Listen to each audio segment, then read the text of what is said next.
Hello students, class 8 के social science के history के lesson number 2 the rise and growth of the company power के part 11 में आपका स्वागत है। बच्चों, आज हम आगे लेसन पढ़ेंगे। तो लेसन पढ़ना शुरू करते हैं। जुडिशियल एडमिनिस्ट्रेशन, न्यायिक प्रशासन। In 1772 Warren Hastings introduced judicial reforms in India. Warren Hasting ने भारत में 1772 में न्यायिक सुधार शुरू किए। Each district was to have a Diwani Adalat and ए फौजदारी अदालत। प्रत्येक जिले में एक दीवानी अदालत और फौजदारी अदालत होनी चाहिए। The Diwani Adalat was presided over by the collector. Diwani Adalat का मुखिया कलेक्टर होता था। Hindu and Muslim laws were to be applied for the Hindus and Muslims respectively. Hindu और मुस्लिम कानून हिंदुओं व मुस्लिमों पर क्रमशः लागू होते थे। द फौजदारी अदालत और the criminal court was presided over by Indian officers of the company.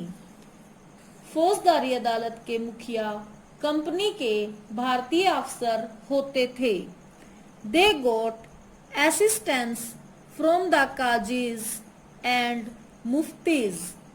उन्हें काजी व मुफ्ती से मदद मिलती थी।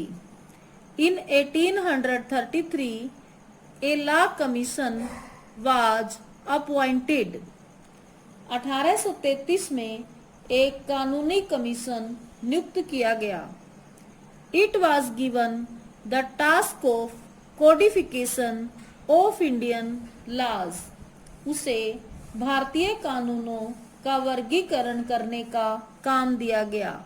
Consequently, the Indian Penal Code was compiled that laid the ideal of one law for all. फलतः भारतीय दंड संहिता बनी, जिससे सबके लिए एक कानून का आदर्श स्थापित हुआ। This meant that one uniform law would be applicable for both the Indians and English in matters of jurisdiction. इसका मतलब यह हुआ कि न्यायिक मामलों में भारतीयों व ब्रिटिशों दोनों पर एक ही कानून लागू होगा। आर्मी, सेना। In order to have a sound system of administration, it was necessary for the British to organize an efficient army. प्रशासन की बेहतरी हेतु यह आवश्यक था कि अंग्रेज एक सक्षम सेना का गठन करें। The army was also required to keep a check on foreign invasions and internal revolts of rulers, expansion of territories, and peaceful maintenance of trading activities.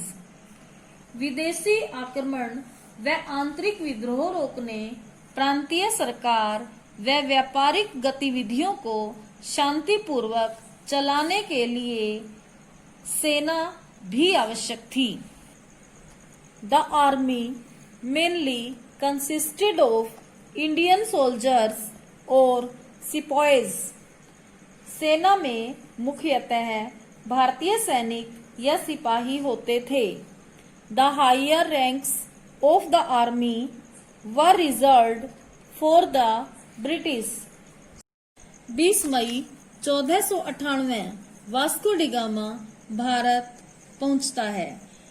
1492 discovery of America by Christopher Columbus. 1492 में Christopher Columbus के द्वारा America की खोज। 1602 Dutch East India Company formed. 1602 में Dutch East India Company बनी। 31 दिसंबर 1600 royal charter granted to East India Company that permitted it to trade with the east.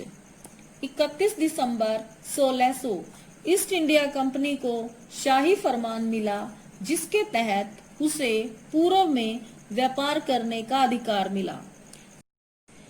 1613 royal farman of Jahangir permitted East India Company to build a factory at Surat. 1613 में जहांगीर के शाही फरमान ने east India Company को सूरत में factory बनाने की इजाजत दी। 1664 French east India Company formed. 1664 में फ्रांसीसी ईस्ट इंडिया कंपनी बनी। 23 जून 1757 बैटल ऑफ प्लासी। 23 जून 1757 में प्लासी का युद्ध हुआ। 22 अक्टूबर 1764 बैटल ऑफ बक्सर। 22 अक्टूबर 1764 को बक्सर का युद्ध हुआ। 1772 abolition of dual system of administration. 1772 में प्रशासन में द्वैत शासन का उन्मूलन। 1773 रेगुलेटिंग एक्ट पास्ड। 1773 में रेगुलेटिंग एक्ट पारित हुआ। 1784 Pitt's India act.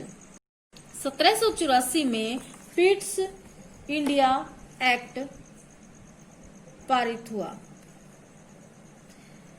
1833 formation of law commission for India. 1833 में भारत के कानून कमीशन का गठन हुआ। इम्पोर्टेंट पॉइंट्स, महत्वपूर्ण बिंदु। India had commercial relations with the countries of the West since ancient times. प्राचीन काल से ही भारत के पश्चिमी देशों के साथ वाणिज्यिक संबंध थे। The English had established their first factory in Bengal in 1651 by the permission of Sultan Suja, the then सूबेदार ऑफ बंगाल। अंग्रेजों ने अपनी पहली फैक्ट्री बंगाल के सूबेदार सुल्तान सुजा की इजाजत से 1651 में शुरू की थी। The battle of Plassey in 1757 was the first major victory of the English in India। 1757 में प्लासी का युद्ध अंग्रेजों की भारत में पहली महत्वपूर्ण जीत थी। The battle of Buxar in 1764 clearly displayed the superior military power of the English। 1764 की बक्सर की लड़ाई ने अंग्रेजों की बेहतर सैन्य शक्ति का प्रदर्शन किया। Tipu concluded the long wars with the English by the Treaty of Mangalore in 1784। अंग्रेजों के साथ लंबे युद्धों का अंत टीपू ने 1784 में मंगलोर की संधि से किया। After an aggressive policy of territorial expansion, the British thought about the protection of their newly acquired provinces।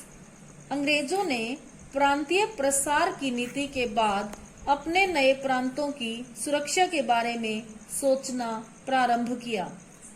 After the first Anglo-Sikh War from 1845 to 1846 and the Second Anglo-Sikh War from 1848 to 1849, Punjab was finally annexed in 1849. प्रथम आंग्ल सिख युद्ध जो 1845 से 1846 तक चला और द्वितीय आंग्ल सिख युद्ध जो 1848 से 1849 तक चला के पश्चात अंततः पंजाब को 1849 में ब्रिटिश साम्राज्य में मिला लिया गया। In 1772, Warren Hastings introduced judicial reforms in India. 1772 में वारेन हेस्टिंग ने भारत में न्यायिक सुधार शुरू किए। Each district was to have a दीवानी अदालत and a फौजदारी अदालत। प्रत्येक जिले में एक दीवानी अदालत व फौजदारी अदालत स्थापित की गई। तो बच्चों, आज हमारा ये lesson the rise and growth of the company power complete हो गया है। Thank you, have a nice day.